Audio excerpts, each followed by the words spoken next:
पुढची बातमी अंबरनाथमधील फुटीर नगरसेवकांविरोधात काँग्रेस पक्ष कायदेशीर कारवाई करणार आहे। भाजपमध्ये गेलेल्या नगरसेवकांचं नगरसेवक पद रद्द करण्यासाठी कायदेतज्ञांचा सल्ला काँग्रेसकडून घेतला जातोय। कोणत्याही परिस्थितीमध्ये भाजपमध्ये गेलेल्या नगरसेवकांचं नगरसेवक पद रद्द करायचंच असा निर्णय काँग्रेस पक्षाने घेतलाय।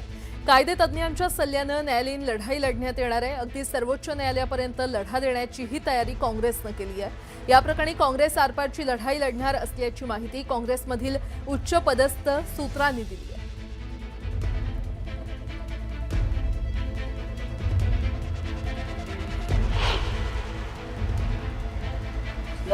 उमेदवारांना त्यांच्या नगरसेवकांना निलंबित करता रवींद्र चव्हाण भाजपचे प्रांताध्यक्ष आहे, त्यांनी त्याच काँग्रेसच्या नगरसेवकांवर ससाण्यासारखी झडप घातली। जे राज ठाकरे म्हणाले ना तेच झडप घातली।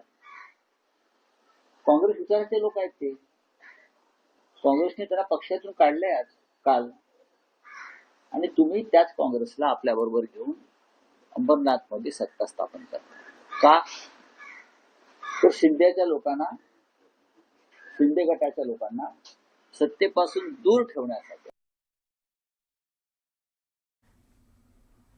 बाहेरून आलेल्यांना मुंबई कळणार नाही अशी ओरड काही जण करतायत, मात्र घरात बसून किंवा फेसबुक लाईव्हच्या माध्यमातून मुंबई आणि मुंबईकरांच्या व्यथा कधीच कळणार नाहीत अशी सडकून टीका उपमुख्यमंत्री एकनाथ शिंदे यांनी उद्धव ठाकरेंचं नाव न घेता केली। तसंच सत्तेत असताना विकासाला ब्रेक लावणारे आता विकासावर भाषणं करतायत असा टोला देखील त्यांनी लगावला।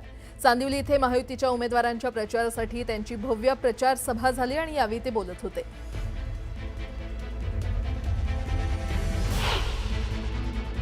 काही लोक म्हणतात की बाहेरून आलेल्या नेत्यांना मुंबई कळत नाही असं म्हणतात। मी आपल्याला सांगतो, मग घरात बसून राहणाऱ्यांना मुंबई कळते का? फेसबुक लाईव्ह वरून मुंबई कळते का? अरे हा एकनाथ शिंदे डीप क्लीन ड्राईव्हला रस्त्यावर उतरला, कधी पाहिलं होतं रस्ते पाण्याने धुताना?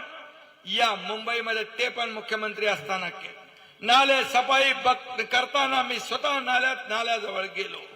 का जायचं नाही म्हणाले, हे काय मुख्यमंत्र्यांचं काम असतं का? मग काय मुख्यमंत्र्यांचं काम घरी बसायचं असतं का?